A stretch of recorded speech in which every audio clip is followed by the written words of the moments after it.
কেমন লাগছে? গ্লুবোটিং করছে।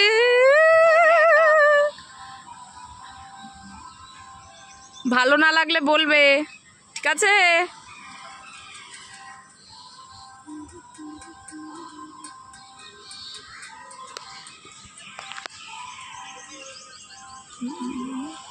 ওকে ওঠালেও সব কিছুতেই উঠবে, কিন্তু ব্যাপার হচ্ছে একটা মজারও ব্যাপার আছে।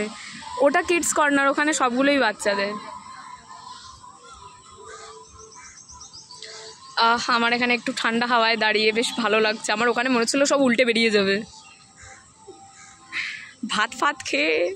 আর ওখানে কেমন গোল গোল গোল গোল ঘুরে যাচ্ছে।